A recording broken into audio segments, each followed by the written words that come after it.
Hey Raghunath, tell everyone about our Patreon community. Sure, Kaustubha. The Wisdom of the Sages Patreon community is an incredible online yoga resource. If you like the type of yoga wisdom and culture we share on the show, then our Patreon community is a great next step. This is a listener-supported podcast, and any level of sponsorship will unlock a wide range of live and archived classes, talks, and even workshops. Raghunath teaches, I teach, and we have a host of other excellent teachers on topics ranging from yoga philosophy, asana classes, storytelling, Ayurveda, kirtan, cooking, meditation, and a lot more. We even have an incredible online Bhakti 12-step recovery group. So if you want to check it out, go to patreon.com/wisdom of the sages. All right, let's get it on. Om Namo Bhagavate Vasudevaya. Om Namo Bhagavate Vasudevaya. Om Namo Bhagavate Vasudevaya.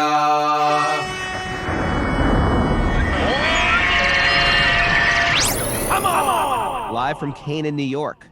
This is Wisdom of the Sages, a daily yoga podcast with your host, Raghunath, and co-host and senior educator at the Bhakti Center in New York, Kaustubha Das. Welcome to the show. Welcome to Monday, Makeover Monday. Time to get a restart, a refresh, a reboot of whatever we were at last week, shaking it up and saying, how can I up my game this week? Can I do it with my diet, with my reading, with my meditation, with my health, with the way I treat people, with the stuff that won't come out of my mouth any longer? Do a weekly experiment to see how it affects me. Here with Kaustubha and Mara, we all took a road trip to New York City. Kaustubha was already there, of course, but we hung out with all the Wisdom of the Sages people on our Wisdom of the Sages retreat at the Bhakti Center, and it merged into a Jagannath Rath Yatra festival, and it was a super fun weekend. Kaustubha, you want to share? I agree. Yeah, I had a great time. First of all, I'm really grateful to all the people that came and participated in the retreat. It's like you're saying, good to meet people in person. Right, for the first time, see that they're actually real. They're real. And David Fleischer is a real human. He's a real human being. And it was just joy to me. And it's incredible that people are so sincere, people from all walks of life, just getting into bhakti, practicing it, benefiting from it, feeling good about it, Yeah. So it was wonderful to spend the weekend with them. It was a great, the Rath Yatra. I set up who I want to thank? I want to thank Hansarupa Prabhu from the Brooklyn Temple, who kind of, was responsible for putting on that whole parade, and who really graciously allowed us to set up a Wisdom of the Sages table in the festival there down in Washington Square Park. Right. And so we had our banner hanging over it, and I sat at that table from 11 a.m. till 6 p.m. and I met so many great people, a lot of others, people that we have no idea about just walked up to us. I guess they heard about it from the show, and they just kept coming up and saying hello and all day long. All day long. Others coming up to me. Really cool people just coming out of Mara nowhere. was like a celebrity. Mara was like who else? Who? I don't know. I don't know celebrities. I'm gonna name some celebrity from the 50s. Mara was like Beyonce. I don't know if I was Beyonce. Just walking around, signing autographs, hugging people. A-list celebrity. A-list celebrity. Where are the meatballs, Mara? Everybody was saying people that asking too. about the meatballs? Yeah, I did get that a lot. Okay. But anyway, I met great people. I was talking to people that are others, people that weren't, that were just walking through the park by chance, because they put us under like the tent that said questions and answers. So that's why everybody was asking us questions all day. So I got to just meet and talk with other people too, and it was exhausting. We had this band playing right next to us. Right, it wasn't a band. It was a guy who just set up. Well, eventually it became a band. Yeah, but sometimes drums. it was just a terrible drum. It was funny. Danielle Brigham, she was towards the end when they were wrapping everything up. She was saying like, "Hey, yeah, that was a really great band." I was like, "Great," like great as in awful. But I guess they had their moments, But it was hard because they're so close. But didn't matter, just kept going and I was sitting there with Bhakti Louie most of the day. you know. Bhakti Louie was there in full force. And you know what beautiful thing about Bhakti Louie? The guy is so humble. He's just so appreciative. I tell you, your gratitude is the symbol of your advancement in Bhakti. Oh, let's hold it. There's our first takeaway for the day. All right? Your gratitude. I'm serious. This is a big one. Your gratitude. What did I say? Is this It was God Mara, speaking did you through get me. I it? can't remember. Your symbol of gratitude your advancement or of something? your advancement in Bhakti. Okay. Bhakti Louie is always grateful. He can't take a compliment. He's always giving compliments. He doesn't want to take it at all. Well, you know what I found about there. Bhakti Louie too is that we had these postcards, like Wisdom of the Sages postcards, like promotional kind of thing, and he would hand them out to. And when Bhakti Louie walks up to you with that combination of humility and like tons of tattoos all over his body, people accept that card. You know, they're they like, accept "Thank that you, card. sir." They're scared they're gonna rob. He's gonna rob them. No, Look at this guy. He's dangerous. He's coming with an offering of love. It's an offering of love. They feel that, yeah. Don't And- judge a and he book was by really a cover. effective. Bhakti Louie looks intimidating. The guy's like a big tattooed teddy bear. Anyway, people loved him, and I just had a great time. Great time all day, meeting so many people I hadn't seen in a long time. Kaustubha and me have a vision. We have a vision for next year. Oh, we're gonna lay out like blankets or mats or something, Cheers. and we're gonna make this whole questions and answers booth a thing where people can come up. We have guest speakers. We have kirtan going the entire time. We switch Kinda out kirtan people. Curate like a whole day kind of thing. Someone's going and we take turns. People are going to learn how to cook khichdi or some type of nice, simple prasad. Someone will cook it. Someone will offer it. We'll distribute it for free. And You want to create a little village there, sounds we're like. going to create a little Wisdom of the Sages village, and you're all invited. It's going to be incredible next year. All right. Maybe we should see if we can do the LA. You could head out there for LA, you know? Yeah, I don't think they're doing LA this year, but Oh, man, it's really? like this post-COVID thing. But it's gonna manifest. All this stuff is unfolding right in front of our eyes, people. Right in front of our eyes. This whole Bhakti thing is like a snowballing, fulfilling Radha Swami's prediction, which is there's prophecy. about to be a Hare Krishna explosion, and I just feel like the fuse is lit. Okay. It's taking over our consciousness, our heart, our life, and it's quite beautiful. It's quite Fuse beautiful. is lit. I'm Kathy gonna- Haggerty's like, yep, it's lit. It's lit. It's lit. Kathy Haggerty. I'm going to read you what Kathy Haggerty wrote me this morning. Okay, let's hear it. Dear Prabhu, this is sweet. She's a sweet lady. Prabhu, and she's my age. You know, she's not 19. Like we were 19 when we got into this stuff. And people say, you guys are so impressionable. You're just 19 years old. No, she's lived a whole life of experience, of joy, of happiness, of heartbreak, of all that stuff that you get when you're my age. You get it all, right? Okay. And they have deep realizations about life. She said, Dear Prabhu, with each and every experience I have with you, from workshops, we first met back at Ohana. What's in- Ohana? Ohana's Stephen Trail and his wife's place. Lisa's place. In Jersey? Jersey in Shore? Jersey Shore, yeah. Jersey Shore is a spiritual mecca. It is, right? It is. Yeah. To Wisdom of the Sages, to Nepal, to this weekend, my debt and tremendous gratitude to you increases. I'm having these quantum leaps. What of did you say, spiritual Raghunath? growth. Gratitude is the. It's the emblem? sign, Is that right? It's something? the sign of spiritual advancement. Okay, Because we gratitude. know it's not me. It's not like I'm just like a doll. You know what I mean? The lamp is just a lamp. The lamp's got to be plugged in. So if I plug in to the parampara, the spiritual lineage, the tradition, the wisdom literature, then I appear to have life. So Okay. she's appreciating me, but really she's really appreciating the disciplic succession. And that's our power. Our power is finding bona fide people in a bona fide lineage where we get that light. And even if we're new to it, we can feel that light and we can pass that on to other people. So And then the even when credit she's- goes the other way up, right? yeah. And even when she's appreciating me, I'm appreciating my teachers. I know where I was coming from. I'm a train wreck. Okay. But that appreciation is a sign of her evolution. She says, I'm having quantum leaps of spiritual growth, and my heart seems to be growing beyond imagination. Christopher from Oregon and I made it to the Brooklyn Temple yesterday for Kirtan. Now, Okay. So Brooklyn yeah, Temple goes out of control the night after Rath the Yatra. day after Rath Yatra, yeah. it's And a big it was intense. Closing my eyes, just listening to the sound vibration, I didn't even feel any of us lived on this planet anymore. Even though Sounds like Drew, she's losing her material mind. she's lost her material mind. She's lost her material mind. Someone's It's got to help gone. her. It's gone. closing. Okay.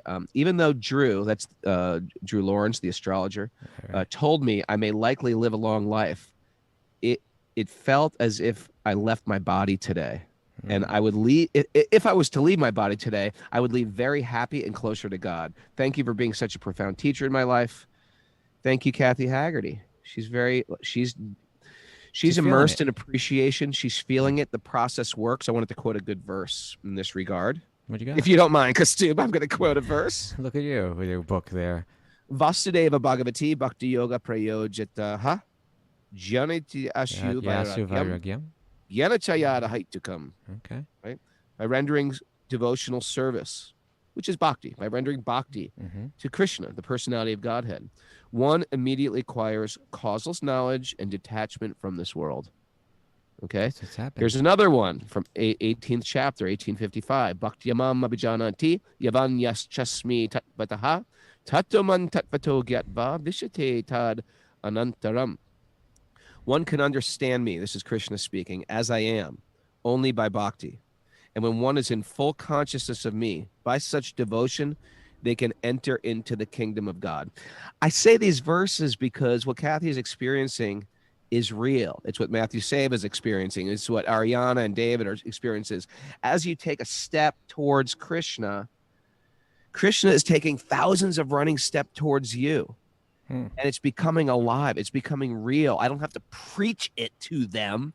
They're having this direct perception themselves. And it's changing their relationship to the material world. They see the material world as, it's what it is. It comes and goes. My real pleasure is more something subtle. It's internal. And everything I have, I can use to get me closer to divinity, or it can keep me in bondage. And they become the alchemist, Kaustubha. Okay, they take all right. something mundane like mercury and turn it into gold. This is real alchemy. They're doing it. They're living it. It's real. It's not in a book. It's not theoretical anymore. They're putting this stuff. All these people I see on Zoom, Jamie, Jeffrey Ackler, Sarah Koretsky, it's all real. It's coming to life. The alchemist. Mara and her meatballs. They're just mundane vegan meatballs. But she's cooking them with love. She's infusing love. She's offering them with love. All of her staff are chanting 16 rounds now. It's a transcendental experience.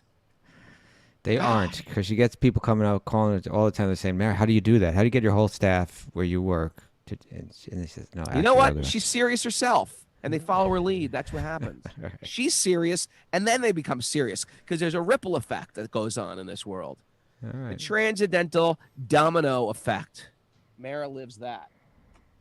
Nice. Woo! Yeah, so many great people. You know, even right to the very end, you drove me home, right? And we were with that girl, Ladini, right? How old is Ladini? Oh, you knocked your microphone out, Raghunath. You know what? Oh, there you go. I'm outside. It's pouring rain, and there's a train going by, so I deliberately muted myself so not to. So she's like what? That girl Ladini who we were driving. Well, my daughter has a girlfriend staying with her from Alachua, from Florida. She's 16 also, and she's staying with us for like a month. Okay. So you were driving me home, and we were just talking to her. What, like a great girl, right? You can see just growing up in that, in that bhakti atmosphere. Real level-headed, clear thinking, kind of wanting to bring some good into the world, right? Yeah, she went studying Ayurveda already. She's already graduated. She's 16, already graduated. We were like, hold it. I just kind of said, like, in a lighthearted way, I said, so Ladini, what are you into? What are you all about? Let's hear it, and I expected, You expected, oh, I'm a kid. Yeah, like, oh, I don't know. I was expecting something more like that, She had her whole act together. It's like, I'm into Ayurveda. I want to be a doula. I want to do this. She had her whole future planned. We weren't anything like that when we were kids. When I was 16, are you kidding? I was breaking things. I was creating stuff. I was breaking stuff. Yeah, but she had a whole way that she wanted to bring this tradition to the world and to benefit it, I was actually very impressed by her, and I'm thinking, this is great company for my daughter. And my daughter, I'm driving her good friend home upstate New York from the Rath Yatra. My daughter's like, I'm not going to go back. I was like, what are you talking about? You're not going to go back. She goes, I have to go to the New York Temple tonight. I was like, all right. So her and Bhakti Justin slept for one other night at the Bhakti Center, and they went to the Bhakti Center, or they went to the New York Temple last night for the kirtan. She's sending me pictures of the deities, on the way home. It was like beautiful. It's beautiful. It's exciting. It's joyous.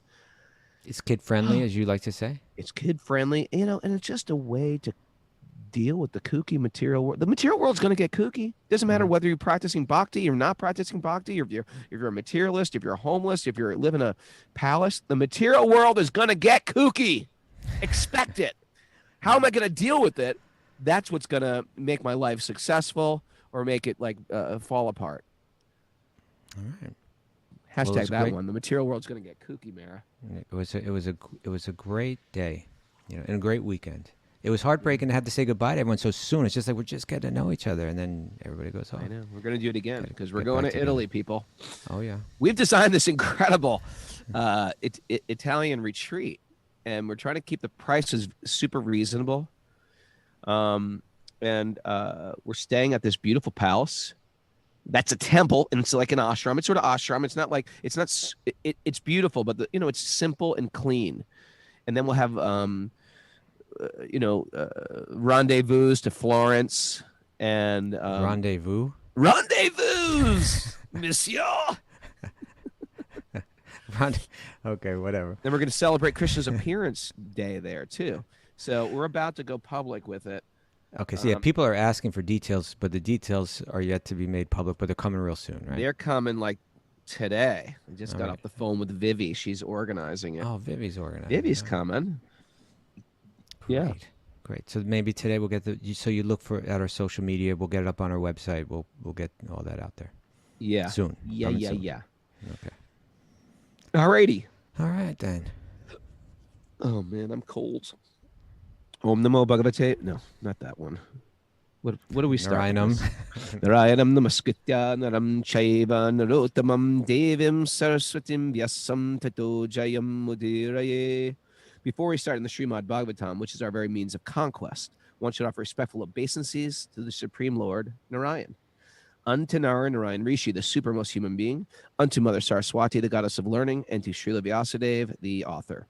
Nasta prayeshu badreshu nityam bhagavat sevaya bhagavati uttama bhaktir bhavati naishtaki.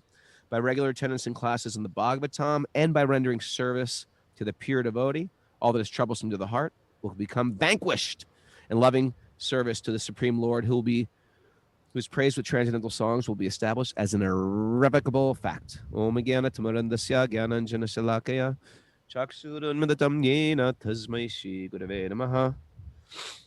I was born in the darkness of ignorance, and my teachers are opening my eyes with the torchlight of knowledge. I offer my obeisances to their lotus feet.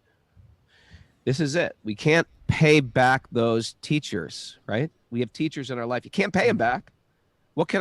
How much is transcendental knowledge worth? $40? There's no price you can put on it. $18,000, 25. No, you can't pay that back because they've changed your life. They changed your choices. They changed your direction. They changed the way you raise your family. They changed your career choices, your recreation. How do you pay that back? You don't. You pay it forward. You embrace it. You learn it. Mm-hmm. You live it. Yeah. You give it, and you give it. Okay. And in that passing of the torch, it opens our eyes. That's what happens with that's why that analogy is used again and again. It's like I'm wandering in the dark, making silly choices. Thank you. I've got so many great teachers. I saw teachers in our life again and again at that Rath Yatra. Saw a bunch of them, I guess, huh? I saw a bunch of people that just meant a lot to me, and I had to really just go up to them and just say thank you, thank you, thank you. I love going up to older devotees. That's why I was working the table all by myself. I'm trying to handle 20 people at once, and you're walking around saying thank you to everyone. You know what? Right. My son broke his leg. Everybody knows because I posted the picture on social media. I know. But I went to that hospital with him for hours, and I was so cold. They keep the air conditioning so high, and I was wearing practically nothing, just a bikini bottom. Just kidding. Mara's like, oh, yeah, don't make me visualize that. If you saw her face. But I was just wearing like skimpy summer clothes, and I got so chilled to the bone. I was sick all weekend. And so I was sitting at that table, and people are coming up asking me questions. I was like, listen, I usually talk my head off. I can't talk. I was like under the weather. First time in like I haven't been sick this whole pandemic. I've been super on my immune system, but it sort of broke me down this weekend. But I'm good. I'm back. Right, you're back. You're back. All right, so let's dive into the sweet, sweet, sweet Srimad Bhagavatam. Okay. How about that other crazy Krishna miracle? What Madhu and happened? Kristen. Madhu and Kristen. Tell the story. Oh. Tell the story. Oh, well, it was interesting. So Madhu and Kristen are a beautiful couple. Madhu's from Sri Lanka. Kristen is from New Jersey, but Pennsylvania, I think. no, New Jersey. Okay. And but she met Madhu in Sri Lanka, and they both live in Sri Lanka. So I was like, oh, that's interesting. You know, my wife was born and raised in Sri Lanka. You know, my wife is from a British family, but born and raised in Sri Lanka. And they're like, oh, wow, what a coincidence, you know. And then, you know, later on, I was asking them, you know, so what do you do for a living, Kristen? She said, well, like, I'm a teacher. I said, oh, you're a teacher, like in Colombo? And she's like, yeah, in Colombo. And I said, and what school do you teach at? And then she said, what is it called? What is it? Overseas Children's International School or something like that, yeah. And I said, you know what? That sounds kind of like the school that my wife went to, you know. So then we checked up, and I called my wife. We were all sitting together, and I called my wife, and I said, you know, what school did you go to? Overseas Children's International, whatever school. And they're like, that's where I teach, you know. How crazy is that? Yeah. Is that a Krishna miracle or what? I think there might even be more, because I think Madhu's father used to be like, he would be like the guide at this, it's called the Yala National Preserve. Park. Yeah. And that's the kind of place where like where my wife and her family would go visit these places all the time. So there's a good chance that my wife's father knew Madhu's father and all that. So anyway, we're looking into that. There's another little connection there. You know, I met so many cool people on the parade itself. They're just coming up to me. Tim O'Reilly with that double mohawk came up to me. Oh, that guy was great. Yeah, Tim he was O'Reilly, another that guy's just so came out of cool. Yeah. He's like, hey, my wife just opened a From jewel Scranton. shop, From Scranton, right? a precious stones shop, and I heard on the show that you're not supposed to be selling these. So, and he gave us Shiva lingams. So Yeah, I I just got want one to give too. them to you to worship, and I worshiped mine this morning. Did you? Are you Yes, I worshiping did. as Gopishwar Mahadev? Is that? Yeah, I worship him as he is the gatekeeper of the rasa dance. Maybe we got to do that. You know, I have mine too. I know that Indrajumna Swami would worship a little, just the same. He kind does. He does. Yeah, it's Gopishwar Mahadev. We can get some Yeah, instructions tons of on that. Krishna connections this week. All right. All right. And then the Mr. and Mrs. Smith I saw Mr. and and Mrs. Sarah Smith. Jane. They have a Oh, whole Sarah, miracle. yeah. They've moved across the street from this other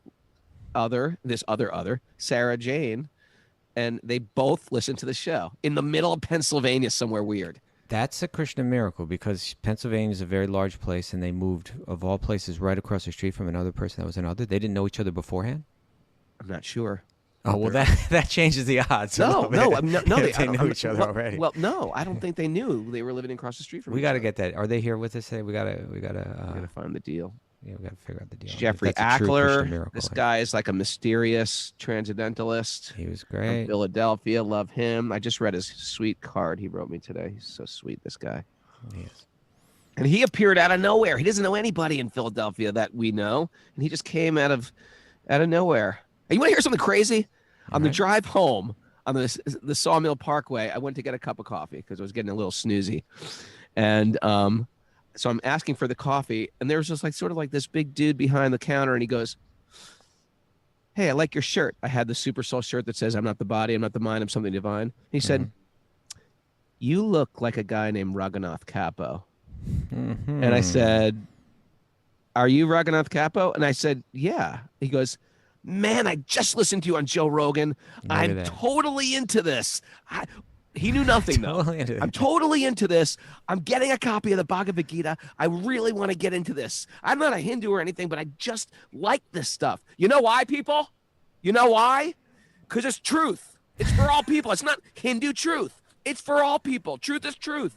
Everybody loves truth. It's the food of the soul. Of course you love it. Everybody will love it. You just got to present it in a way that people get it. We're not trying to sell a religion. Who cares? Who cares about your religious background? It's got to do with how do I apply truth to my life. That's why we love this stuff. Now let me ask you a Bhagavad Gita. question. Yeah. Did you give him the Wisdom of the Sages little business card that I gave you? I didn't. I didn't have one with me. Why But not? I said, hey, man, Wisdom of the Sages is our podcast. You should listen to it. And he said, I heard you mention it on Joe Rogan. I said, check it out. Wisdom of the Sages. That's our thing. Get it where you get podcasts. And I mentioned Radha Swami's book to him, too. Nice. Sweet guy. Sweet guy. I thought he was going to be like some big homie, but he wasn't. He was like this cool, gentle soul. Don't judge a book by the cover. Another one. Yes. Okay. All right. Are we ready to get into Bhagavatam, or is this Yes, all sir. Bhagavatam? All right. Tell us where we are, Kaustubha. It's Monday morning. It is Monday morning. We are reading the Srimad Bhagavatam. We are in Canto 3, Chapter 12. And I think I just closed the thing on it. But we're at text, what is it, like 22? Or is that where we're at, Mara? Yeah. I don't know. Is that right, Mara? Yeah, sorry. I'm Mara, looking. get on this. Hey, Mara. She's had a We busy need you weekend, for this, but Mara. we need her Yeah, back. It's Monday we morning. read 22. Yeah, we were Last talking time. about all the sages. So we're on Yeah, the 23. She's Yeah, the Ratu. chapter is called The Creation of the Kumars and Others. And so we heard about how the Kumars were created. We heard about how Rudra was created. And now we're hearing about others being created, still others. And so they were listed, and these were sons of Brahma. They were in text 22, they're listed Marichi, real important one, right? Because a big lineage comes through him. Atri, another lineage comes through him. Angira, Pulasya, Pulaha, Kratu. These are all progenitors. These are the progenitors who Some of them are created progenitors, yeah. species. Brighu is mentioned. Right. Vaishishta, he's all throughout. These are all the original progenitors. Yeah. And then Daksha, we spoke a little about him last time. Hey, Kaustubha. Yeah. Have you ever run into a person? This happens to me a lot. I run into someone on the street. I was like, "You look just like me. You look just like me." Doesn't happen. It's like that. You could be my brother. Like we could be related. And it's sort of See. like, and you see people that just look like I saw the non-devotee version of John V. Harrison last night. Just walking down the street in my hometown. I was like, it's the non-devotee version of John V. Harrison. Okay. And I was like, it's obvious like that there's species of people that are being born, and this is them. This is where it comes from. It From comes from Kratu? different progenitors, from Kratu, Vashista, Daksha, Pulaha, Angira. Yeah. Mara, do you ever do that? See someone that looks like you? You ever wonder? It's like, how many combinations of facial, noses can there be? But you know who it doesn't come from, Raghu? Narada. Narada's different. He's not a progenitor. He's not a he He's a didn't have it. brahmachari, I think. Yeah, Narada stayed a brahmachari. And, we spoke, last time we spoke, we said, now Daksha, right? Who's like this. He's like a honorable, distinguished gentleman, right? He's very religious. Right? He's very religious. Very religious. But he's lacking a little bit in spiritual depth, apparently.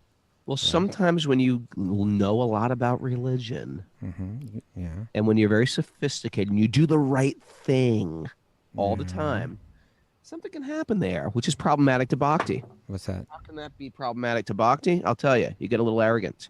Arrogant Because pride. if you do the right thing on a regular basis, you get good results. Yeah. And then you see people doing the wrong thing, and you say, "What's wrong with these people? Don't they understand? Why can't they be more would like they me?" Do that, huh? Why can't they be more like me? Why can't they be more like me? Don't they understand these are bad choices?" You know what that does? You get a little proud. It turns everybody off. Well, in this case, it turned off his daughter because he got more proud than Lord Shiva. Or he got proud and started looking down upon Lord Shiva. Yeah. Just like Bhakti Louie, the guy's covered. He's got a tattoo on his head. This whole, not a tattoo, like the whole head is a tattoo. His whole head is a tattoo. His arms are tattoos. He's got a shaved head. He's got a funky baseball cap. Jeffrey Ackler, too. The guy's covered in tattoos. So if someone who's sort of like really is maybe sophisticated from like a prestigious school, Mara went to school, one of her professors came and said, and saw one of these guys, and those people approached them on the street. They were like, "Who's this guy? Is he trying to attack me, rob me, kill me, mug me?" No. Jeffrey No. Ackler, Bhakti Louie, these guys are sweet like candy. Yeah. Sweet. Don't you judge a book by a cover? And so when they saw Lord Shiva, that same judgment went. Here is Daksha, and he's like, why did you marry this guy? Yeah. He's just like a little dirty, a little filthy, hair is long. He's got a necklace of skulls. Come necklace on. of skulls. Like, get a haircut. Yeah. Right? Yeah. So he had this very rigid religious kind of lifestyle, but he didn't have spiritual depth. And so he couldn't recognize just how, he's judging externally, blending in the pride, the arrogance, and it made him blind to just how special Lord Shiva was. And we spoke last time about, how he lost his head because of that. Lost his head. Yeah, you can really lose your head when you get arrogant, lose your intelligence, and you lose your head. Okay. And so therefore one of the sort of crazy followers of Lord Shiva cut off his head and they replaced it with the head of a goat. Happens sometimes. It happens. And so that was like one incident. You see, because what Bhagavatam is doing, like Daksha, this is this is like an impressive person, for sure. But what Bhagavatam is going to do is, because it wants us to get this message, it's really the message for this day and age. It's in the age of Kali that we get the light from the Bhagavatam. It really wants to point out that although it talks about Daksha, mostly what it's going to talk about is like how his pride caused him to miss the essence of what spirituality is all about and offend people that are deeply spiritual. And so one of them is Shiva, but then the other one is Narada, who's his own brother, right? They're both his brothers. These are his brothers that we're talking about, right? And so what what happened with Narada? in that circumstance? Yeah, with Daksha. What got between them? I can't remember. That Daksha had all these sons, and his whole point was he's a progenitor. So just like Brahma was like, I need to have sons, and they need to have more children so that we can kind of increase the population. It was a service, and he was, lining the whole thing up, training them up. He had his aspirations of what his children would become and how they would follow him. And Narada came along and he was a brahmachari, and he was a pure Bhakti-yogi. And he said, hey, guys, why even get into all of that? Why don't you just dedicate your life wholly and solely to spiritual life and not even get married? And they followed him, and Daksha was upset. Now, the first time he didn't really do anything, but then the second time the same thing happened again. And then he cursed Narada. Right? Now, you don't go and try to curse Narada, right? He's like, of all those sons, and we can read a little bit from the purport, because just how special Narada is, because he's the one, Brahma created all these different sons who had their religious purpose to carry out, but Narada was created because all of that religious purpose really becomes meaningless if there's not any true devotion, true depth of spirituality. Narada is the person that really embodies that. So we hear about Narada throughout the Bhagavatam. You remember what the curse was? Become a frog? No. Is that he couldn't stay in any one place. He has to keep moving, right? He couldn't say. It's a blessing. But and that's the point, right? He accepted I it as sort a of feel like blessing. I have that curse sometimes. You move around a lot. You do. You know what? It keeps you detached. Yeah, well, that was how he accepted it, right? Yeah. So I think maybe in the commentary to 23, is that here? Yeah. Okay, here we go. Let's read text 20. So text 22 listed all of those sons of Brahma, and Narada was the last one mentioned. And then let's read text 23. Hit it. Text 23. Okay. Narada was born from the deliberation of Brahma, which is the best part of the body. What? Narada was born from the deliberation. In other words, all these creations, they're all coming from different parts. This person was born from that part of Brahma's body. This is macro So this thing, came right? from his mind's deliberation? From his transcendental deliberation. It says Interesting. Utsamgat. Interesting. Utsamgat, yeah. Okay. Vashishta was born from his breathing. Interesting. Mm-hmm. Daksha, born from a thumb. Brigu from his touch. And Kratu from his hand. Right. Halastya No, was hold it. Let's generated read the from his commentary. ears. Let's read the commentary. Gonna read the- Okay. So it says Narada was born from the best deliberation of Brahma because Narada was able to deliver the Supreme Lord to anyone he liked. The Supreme Personality of Godhead cannot be realized by any amount of Vedic knowledge or any number of penances. But a pure devotee of the Lord like Narada can deliver the Supreme Lord by his goodwill. Right? We were just talking about that yesterday, right? Eva had she shared some things about someone dear to her that passed away, and we were saying that it's the devotee. They're even more merciful. If within the heart of a devotee they really care for someone, that's a super benediction for that person, right? So it says a pure devotee of the Lord like Narada can deliver the Supreme Lord by their goodwill. The very name Narada suggests that he can deliver the Supreme. Nara means the Supreme Lord, and Da means one who can deliver. Liver. Yeah.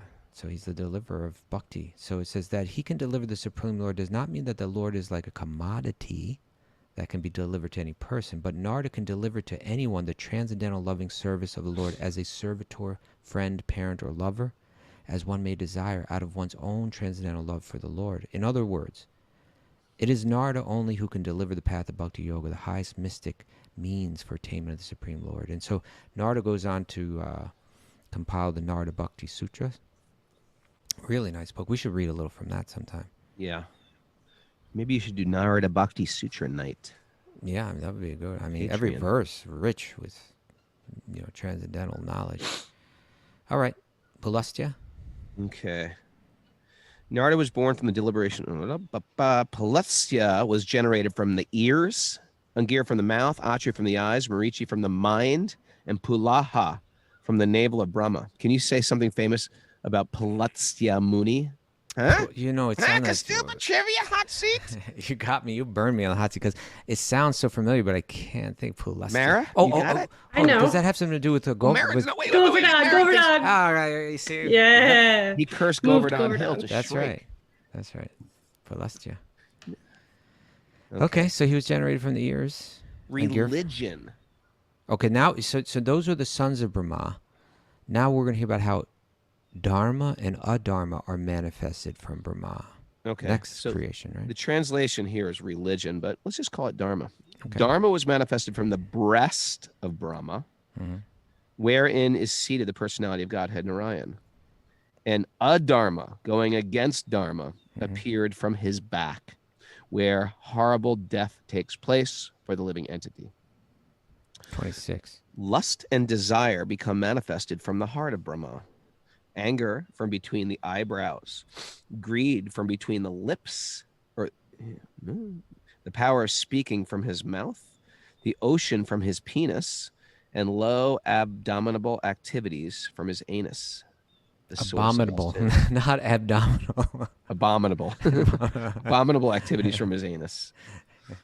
Okay, so there's an interesting commentary to this. So, I'll just read. I'll just start reading. You ready? Yeah. Go. Okay. Hit me. So, a conditioned soul is under the influence of mental speculation. However, He's always thinking about stuff, always thinking about trying it. to Yeah. guess, figure stuff out with my own limited brain. That's right. Right. However great one may be in the estimation of mundane education and learning, Mara, you've seen this because you've been in those schools. You know these people posing Highly like they're educated. so great, but you saw Maris. right through them, right? She's like, this is mundane learning. This is mundane. I need something deeper, she was saying in her life, and she found it. Straight So- A's mean nothing. It means nothing. I want spiritual straight A's. Now she's a spiritual straight A student. That's right. So it says, however great one may be in the estimation of mundane education and learning, they cannot be free from the influence of psychic activities. And by that, I don't think it means like, that's something Rogo perks up. I think it just means like mental activities is what it means. Like, yeah. Therefore, it is very difficult. Now, here's the point. Our mind controls us, I think is what it's trying to say. And so it says, therefore, it is very difficult to give up lust and the desires for low activities until one is in the line of devotional service to the Lord. So the verse began, lust and desire became manifested from the heart. Now, this is interesting, right? Because you don't see lust and desire. They don't manifest external. They're within, right? But then it says anger from between the eyebrows, because we see when people get mad, they get all their eyebrows get, like, true? Yeah? You with me there, Raghu? You got to unmute yourself. Yeah, There you I'm go. good. I'm just stuff's Doing happening here. Okay. So it says, therefore, it is very difficult to give up lust and the desire for low activities until one is in the line of devotional service to the Lord. Now, why? Well, let's hear more about it. When one is frustrated in lust and low desires, anger is generated from the mind and expressed from between the eyebrows. Now he's going to talk about yoga, right? Ordinary men are therefore advised to concentrate the mind by focusing on the place between the eyebrows. Interesting, right? You've heard that before, right? Yeah, focus on the third eye. Yeah, because anger manifests, and anger is one of the things that disturbs the mind the most. And so then you bring your focus right to that spot of the body where anger manifests, and you try to bring it down. You try to calm it. You try to cool it. You have a very cool head so you can do meditation. So ordinary men are therefore advised to concentrate the mind by focusing on the place between the eyebrows. But what about people that are not so ordinary? Yeah. He says, whereas the devotees of the Lord, the Bhakti-yogis, are already practiced to place the Supreme Personality of Godhead on the seat of their minds. Mm. All right, so it's a different concept of meditation, right? Rather than trying to like focus on this part of my body between the eyebrows and calm the mind, empty the mind, they're trying to place something in the mind, right? So it says, whereas the devotees of the Lord are already practiced to place the Supreme Personality of Godhead on the seat of their minds. The theory of becoming desireless is untenable. Good word? Yeah, untenable, yeah. Because the mind cannot be made desireless. He's just saying it straight out. It's filled with desires. That's its nature. When it is recommended, but sometimes we hear like someone say, give up all your desires when we're hearing spiritual talks about that kind of thing. Well, he says, when it is recommended that one become desireless, it is understood that one should not desire things which are destructive to spiritual values. That's the kind of desire. When you let go of all of those, you could, in a sense, be said to be desireless. I love this concept of giving up, what did you call them? Low desires? Lower desires? Yeah, lower. That lower nature. Right. There's lower desires out there, people. It's not all good. What he said is... There's some stuff that's bad. He said things that are destructive to spiritual values. There you go. Right. Destructive to spiritual values. I like that. And what are spiritual values? It means ultimately, it means recognizing this, how all life is sacred, right? When you embrace something that's opposed to that, you got to let it go, right? And then when you've let go of all that, it could be said that you're desireless. It means all the desire left is spiritual desire. So he goes on. A devotee of the Lord always has the Lord in their mind, and thus they do not need to be desireless because all their desires are in relationship with the Supreme Lord. Now this is interesting. It says, because it mentioned that lust and desire are there in the heart, anger between the eyebrows. It says greed from between the lips, and the power of speaking came from the mouth. Now this is important, right? Because the power of speaking comes from the mouth. He says, where was it? A devotee of the Lord always has the Lord in his mind, and thus he does not need to be desireless because all his desires are in relationship with the service of the Lord. The power of speaking is called Sarasvati, or the goddess of learning. And the birthplace of the goddess of learning is the mouth of Brahma. Even if a person is endowed with the favor of the goddess of learning, it is quite possible for their heart to be full of lust and material desire, and their eyebrows to display the symptoms of anger. Were there people like that at your school, Mara? Like angry teachers, principals, very learned materially, right? But they had not, these higher sentiments had not developed in them. So he says, you could have these like people who are very sophisticated, educated, and completely low class. Debauchees. What do you think of that word? Debauchees. Okay. Yeah. Yeah. We have a different standard in Vedic thought of what a sophisticated professor should be like. Part of being a sophisticated professor has got nothing to do with your material education. It's got to do with your character, the way you live, the way you control your senses. We say that's civilized. Right. If you're not controlling your senses, you're not civilized. We don't care about your learning. Learning, who cares? I mean, learning's a good thing, but No. okay, I'm sorry. Learning No, is learning bad. is a good thing, but it's got to be done with sense control as well. Or else what's the point of all your learning? Yeah, there's just like with anything, there's character and there's competence, and they both have to be there, right? But there's not enough emphasis on character. Yeah. Schools need to be instilling that, and the only way to do that is through your example. So you need teachers that don't just have learning, but they have good character too. Yeah. So he says, one may be very learned in the mundane estimation, but that does not mean that they're free from all the low activities of lust and anger. Good qualifications can be expected only from the pure devotee who is always engaged in thought of the Lord or in samadhi with faith. Nice. Nice. And I pulled up a little something also to read in relation to this. And this is from the purport of the same verse, but written by Vishwanath Chakravarti Thakur, a great soul, great teacher, great So if you're new to acharya. this, Yeah. the Bhagavatam has commentaries that have been coming down for generations. So Kaustubha is about to read from one of the ancient commentaries on the Bhagavatam. What do you got to say for us, Kaustubha? Well, this is what Vishwanath Chakravarti Thakur says. He says, this verse describes the appearance of factors which instigate adharma, such as lust. Hridi means in the mind. Generally, we say it means in the heart, but In the heart. The heart and the mind are interchangeable. Yeah, because really, when we talk about the heart, when we're not talking about the organ that's pumping blood, we're talking about like that place in the mind where those dearest things are held, right? Yeah. So he says, Hridi means in the mind. Because of the independent nature of the mind, it is impossible to uproot lust situated there, right? Yep. That the mind is run around on its own, and we have a really hard time removing that material desire that's there. He says, though anger and other forms also arise from the mind, their place of becoming visible, such as the eyebrows, are mentioned here, right? It said like anger becomes visible in the eyebrows.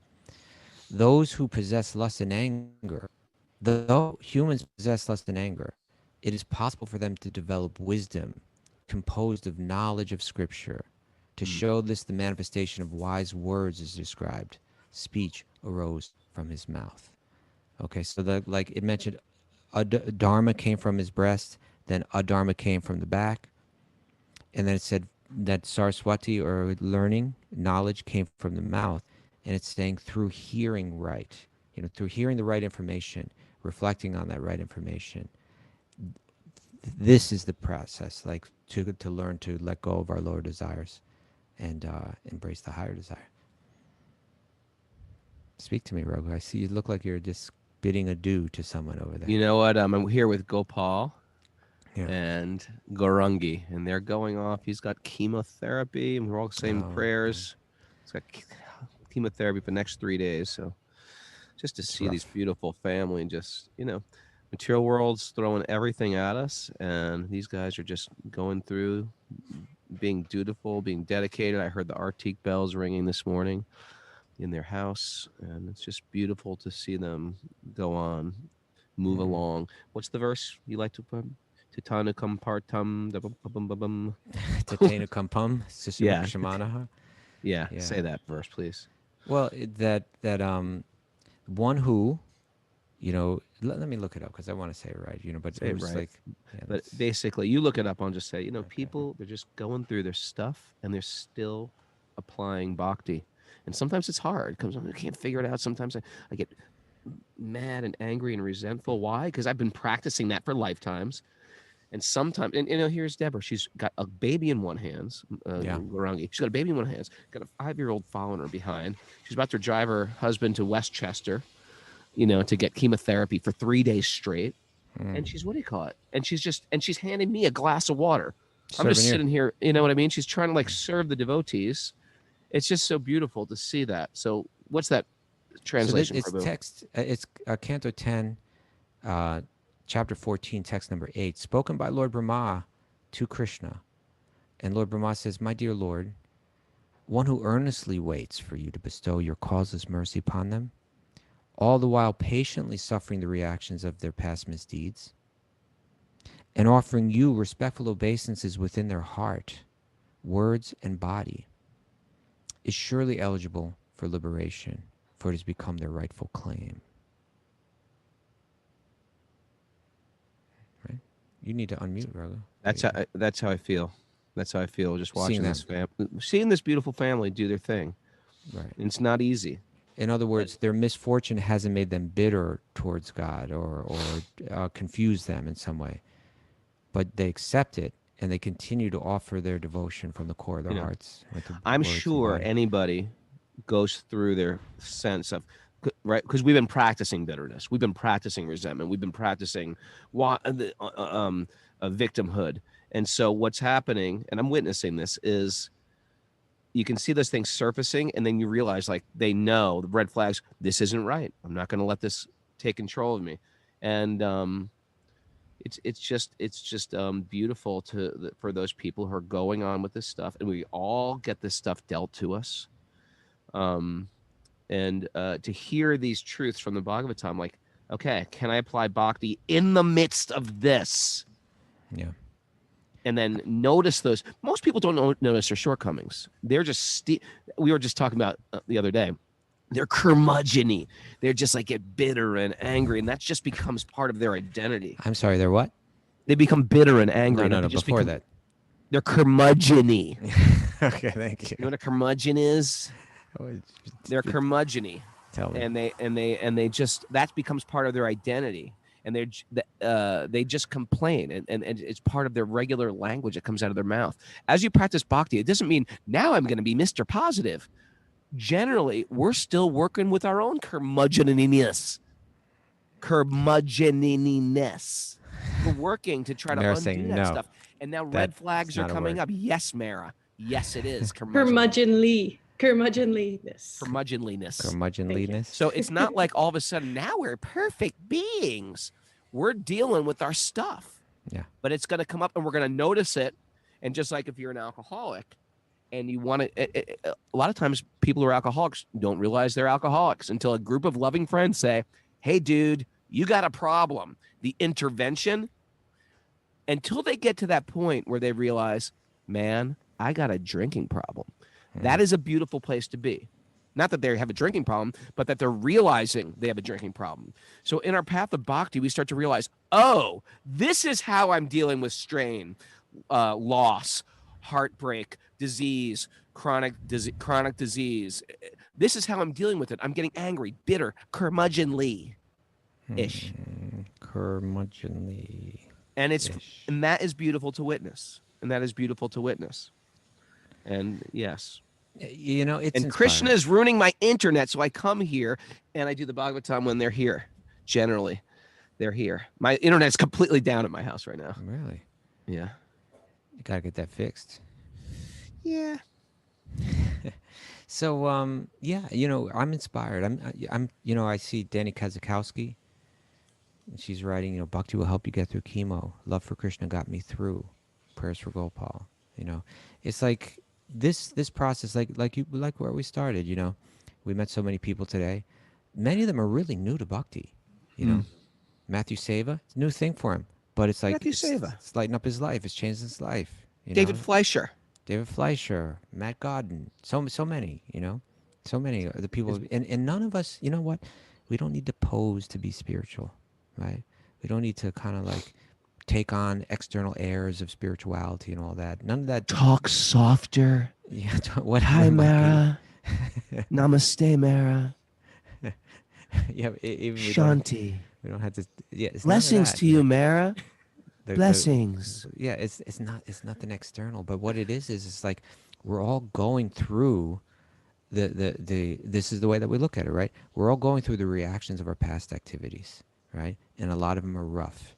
And rather than like faking it and saying, you know, I'm beyond all that and I'm spiritual, no, we accept it. And rather than getting bitter about it, right, we continue to say, I get it. I brought this upon myself. I entered into a system where I brought, you know, I brought my own suffering upon me by my past poor choices. I accept that. I'm not even going to fight that. But what I'm going to do is I'm going to stay connected, right? And with my body, mind, and words, I want to devote them, right? And it says for the person that does that, it doesn't say for like the person that's like, you know, like It's not describing necessarily a person that has all these external symptoms of like what we consider a saint or something like that. But it's just saying, hey, you accept what's coming your way, you accept responsibility for it, and you continue to devote your body, your minds, and your words in devotion. And it says that person becomes eligible for liberation. Mukti pade svadhyabhak. And the word dhyabhak, it says that they're like the rightful heir. Right? In other words, it's theirs without any question, right? Just like Beautiful. when the parents pass away, you know the children it's handed down. So similarly, liberation or mukti is that person it's clear, it's their rightful claim, you know. And that's I love this wisdom of the sages community because people are living this, you know. You live this stuff. Yeah. Shall we carry on? No, we shall carry on with the kirtan Oh, that's it. That's it. and Mara, carry on with the Carry we on got- my wayward son. There'll be peace when you are done. That's sort of spiritual song. Yeah. What you got, Mer? All right. Your gratitude is a symbol of your advancement in bhakti. It really is. The material world is going to get kooky. Material world's gonna get It does. kooky. If it's not kooky, get ready. It's coming. Kookie's come. How about kookie's coming? All right. Kooky's coming. Everybody loves truth. Everybody loves Everybody food for loves the truth, soul. okay.